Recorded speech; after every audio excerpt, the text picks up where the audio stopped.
예, 국민의당이 이 시각 경선 마지막 일정인 대전 충청 지역 경선을 치르고 있습니다. 안철수 전 대표가 사실상 대선 후보로 확정된 가운데 공식 선언 절차만을 남겨놓고 있습니다. 네, 정현정 배재대 교수, 소종섭 전 시사저널 편집국장 두 분 모셨습니다. 안녕하십니까? 안녕하세요. 네.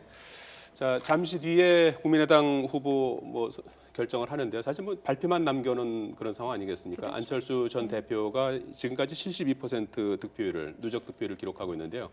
오늘 마지막 순회 경선 대전에서 지금 치르고 있지 않습니까? 그렇죠. 예. 그래서 대전이 사실은 마지막 경선인데요. 예. 대전이 국민의당이 창당한 곳이기도 해요. 작년 2월 2일. 예.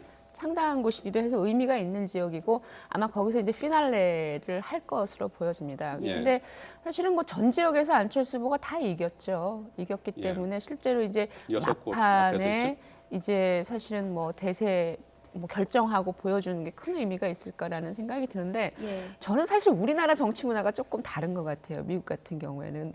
미국은 사실은 박빙 이렇게 경쟁하는 과정에서 상당한 컨벤션 효과들의 후보가 당내 경선에 나오는데 예. 우리는 대세를 확인하는 게 당내 경선인 것 같아요. 예. 민주당도 마찬가지고 국민의당도 마찬가지고 그래서 결과적으로는 예측한 대로 달라지지 않는 편인데 최종적으로 후보가 확정될 것 같습니다. 예, 오늘 분위기가 대단히 좋다고 그래요. 안철수 후보 추대식을 방불케 한다는 소식인데 안 후보 지지율도 최근에 좀 상승했고요. 또 이 경선도 흥행에 상당히 성공한 측면이 있지 않습니까?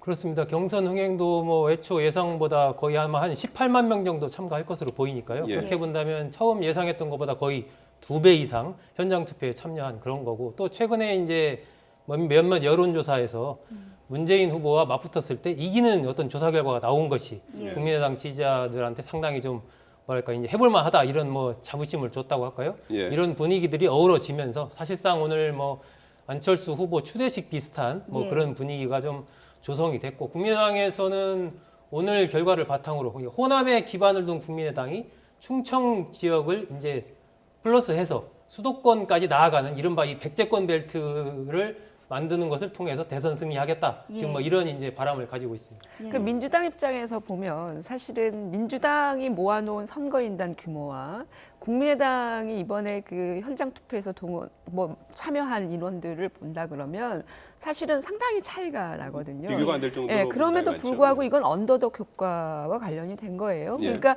기존에 뒤처져 있던 후보가 어쨌든 이걸 통해서 확실하게 자기 결집을 하는 이런 모양새를 보여주는 것이라서 예. 숫자와 상관없이 자기 지지층이 세게 결집하는 경선으로서 국민의당 경선은 의미가 있었다라고 보여지고요. 다만 이제 경선 이후에 사실은 안철수 후보가 이런 지지세를 어떤 방식으로 이제 끌고 갈 것인가에 대한 숙제는 남아 있죠. 그렇다면 경선의 흥행이 안철수 전 대표의 어떤 지지율을 끌어들이는 데 상당한 도움이 됐다고 그렇죠. 보시는 겁니까? 경선이 안철수 후보의 지지율을 바깥에서 올리는 데는 상당히 이제 기여를 한 바가 있지만 예. 문제는 뭐냐 하면 이제 플러스 알파를 어떻게 할 거냐. 이제는 본선 경쟁이 남아 있는 거 아니겠어요? 예. 그 본선에서 중도와 보수의 표심을 안철수 후보가 어떤 방식으로 가져오느냐.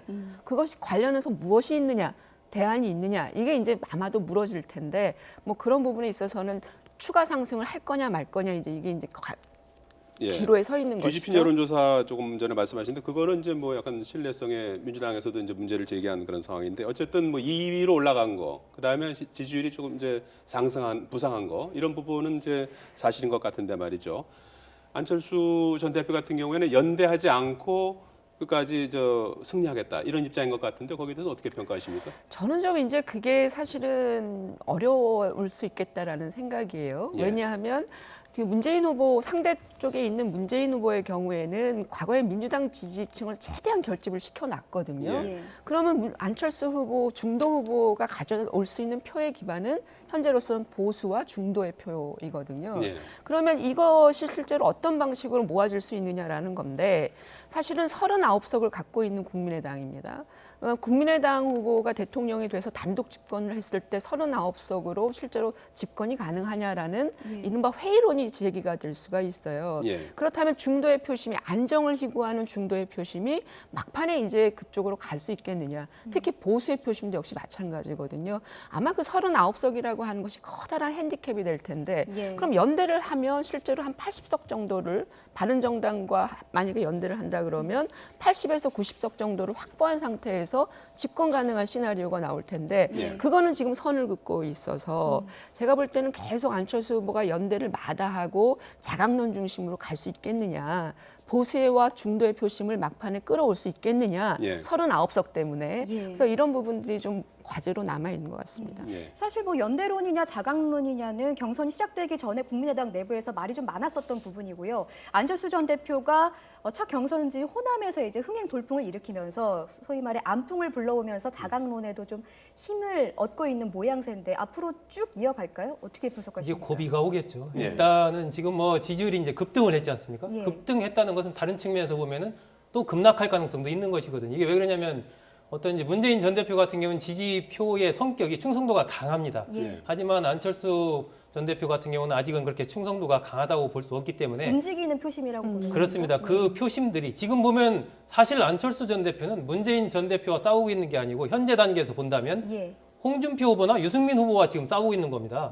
이게 홍준표 후보나 유승민 후보가 어떤 스스로 이른바 자강을 통해서 지지율을 끌어올릴수록 예. 안철수 전 대표의 지지율은 떨어지는 떨어지죠. 이런 지금 일종의 시소 게임 관계에 있는 것이거든요. 예. 그렇기 때문에 앞으로 이제 안철수 전 대표가 후보로 확정이 되면 예. 문재인 후보도 중도로의 확장을 꾀할 것이고 예. 홍준표 후보나 유승민 후보도 계속해서 오늘부터 지금 벌써 안철수 전 대표를 공격을 하고 있습니다. 예. 이 얘기는 결국은 중도 보수의 표심을 둘러싼 어떤 각축전이 앞으로 치열해질 거라는 거죠. 그러면은 안철수 전 대표가 과연 지금 현재 자신에게 온 그 표 그리고 앞으로 플러스 할 이 표들을 계속해서 갖고 가야 되는데 예. 그것이 어떤 방법으로 갖고 갈 수 있겠느냐라는 그런 문제가 하나 있고 또 하나는 이제 국민의당과 안철수 전 대표와 지금 보면 몇 가지 면에서 어긋나는 게 있습니다. 예. 예를 들면 예. 사드 문제 같은 것도 좀 입장이 다르고 그런 부분들을 앞으로 이제 계속해서 다른 쪽에서 공격을 할 텐데 예. 그런 부분에 어떻게 대응할 것이냐 뭐 여러 가지 저는 좀 고비가 하나 있을 것으로 봅니다. 지금 그러니까 예. 딜레마가 있죠. 안철수 후보 아까 이제 전략 말씀하셨는데 실질적인 표는 보수에서 나와야 되는데 예. 연대할 수는 없는 이런 문제. 특히나 이제 호남 같은 경우에 자유한국당까지 연대하는 이른바 박근혜 정권을 탄생시킨 세력과 연대하는 것이 만약에 가능해진다면 안철수 후보 입장에서 호남은 상당 부분 이 집토끼가 흔들릴 가능성이 예. 있거든요. 그러니까 안철수 후보 입장에서는 사실은 연대는 하지 않지만 메시지는 던지는 이른바 메시지 정치 전략을 쓰고 있는 것 같아요. 보수를 향해서. 예. 예를 들면 말씀하신 것처럼 사드 문제에 대해서 완전히 이제 보수 쪽으로 돌아서는 어떤 경향성들을 보여준다든지 예. 최근에 박근혜 대통령 사면 논란 있지 않았습니까? 예. 사면 문제. 이것도 뭐 의도하지 않은 것이라고는 얘기를 하지만 저는 의도했다고 보거든요. 이른바 보수를 향한 메시지를 살짝 이제 가져가는 그런 형태로 이제 메시지 정치로 가져가는데 예. 이거는 한계가 있다는 것이죠. 선거가 이제 본선으로 가게 되고 막판으로 가게 되면 단순히 어떤 구도의 변경 없이 메시지만으로는 힘들 가능성이 있다라는 거고요. 예. 그 구도를 틈타서 아까 그 보수 후보들이 말씀하신 것처럼 많이 세게 움직일 겁니다. 그래서 예. 그런 부분들이 다가올 것이기 때문에 구도 변경을 어떻게 할 건가는 여전히 과제로 남아 있는 것 같아요. 지금 말씀하신 예. 문재인 후보도 이미 그 안철수 전 대표에 대해서 프레임을 걸었어요. 예. 딱 보수 후보와 같이 하려고 하는 이른바 적폐 세력의 한 갈래로 안철수 전 대표를 그 프레임에 지금 집어넣고 있거든요. 예. 굳이 사실 그 국민의당이나 안철수 전 대표 측에서는 그게 사실이 아니다라고 이야기함에도 자꾸 문재인 후보 쪽에서 그 프레임을 가져가려고 하는 것은 예. 그건 두 가지 효과가 있습니다. 하나는 이제 그렇게 함으로써 안철수 전 대표에 대한 지지율을 떨어뜨리려는 게 있고 예. 또 하나는 앞으로 혹시 안철수 전 대표가 정말로 바른정당이나 어떤 자유한국당과 연대를 꽤 하려고 해도 할 수 없는 이미 프레임을 그렇게 이제 걸어버린 거예요. 예. 그렇기 예. 때문에 사실 안철수 전 대표로서는 좀 곤혹스러운 입장에 있는 것이죠. 문재인 후보는 어제 최종 대통령 후보로 선출되지 않았습니까? 2012년에 이어서 두 번째 도전이 됐는데요. 오늘 현충원에서 이승만, 박정희, 김영삼, 김대중 전 대통령 묘역 참배하고 봉하마을에서 노무현 전 대통령 묘역을 방문했는데 이러한 것이 이제 뭐 과감한 중도 확장 뭐 조금은 저 과감한 뭐 우클릭 이런 행보로 봐야 되는 겁니까?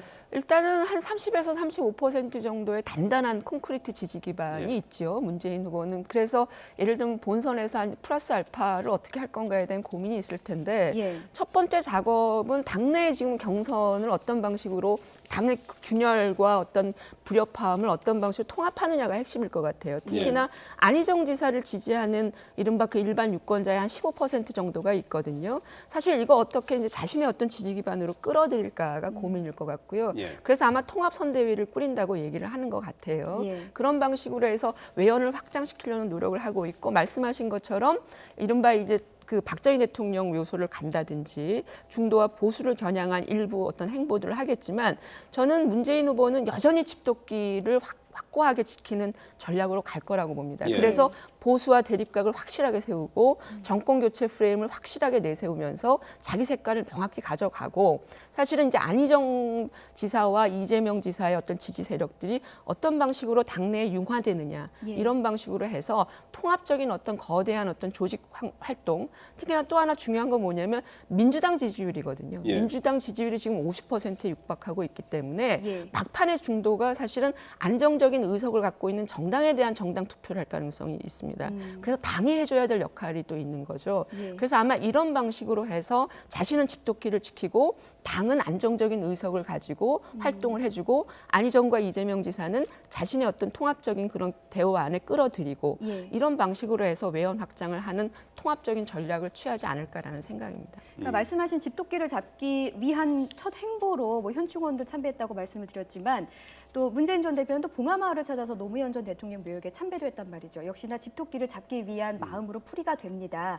그렇다면 문재인 전 대표가 해결해야 될 과제가 두 개인데 하나는 외연을 확대하는 것이고 또 다른 하나는 당내에서 통합을 이루는 것이거든요. 그렇다면 당내에서 통합을 이루기 위해서는 문재인 전 대표, 문재인 후보가 앞으로 어떤 행보를 보여야 될 거라고 보십니까? 저는 당내 통합의 기본은 지지율이라고 봅니다. 일단 예. 후보가 지지율이 높게 가면 당내에서 뭐 이견이 있더라도 큰 어떤 불협화음이 나오기는 어렵다라고 보여지고요. 그렇기 때문에 문재인 전 대표로서는 현 단계에서는 현재의 이른바 대세를 어떻게 하면 유지할 수 있는가 예. 이것에 굉장히 힘을 쏟을 것 같고 예. 제가 보기에도 이번 대선은 중도를 누가 잡느냐의 싸움이 될 것 같지는 않습니다. 예. 오히려 집토끼들을 얼마나 투표장으로 불러낼 수 있는가 이게 더 중요한 대선이 될 것 같아요. 과거처럼 이른바 진보 보수의 1대1 구도가 돼가지고 팽팽하게 51대 49의 싸움이라면 예. 중도층을 누가 예. 잡느냐의 싸움이 치열할 텐데 예. 지금은 각종 여론조사에 나오는 걸 보면 이미 기본 이 환경 자체가 정권 교체를 바라는 여론이 굉장히 높습니다. 예. 이 상황에서 하나의 상징적인 주자로 문재인 후보가 이미 부각이 돼 있는 상황이기 예. 때문에 문재인 후보로서는 자신을 지지하는 그 표를 투표장으로 불러내기 위해서 집토끼들을 잡는 쪽에 더 집중할 가능성이 지금 높습니다. 집토끼 말씀하셨는데 홍준표 후보가 지난주 대선 후보로서 진출된 첫 지방 일정으로 네. 오늘 대구 경북행을 택했어요. 예. 대구 그 이른바 텃밭에서 바른정당과 일종의 이제 보수 적자 경쟁을 하겠다 이런 움직임으로 봐야 되는 거죠.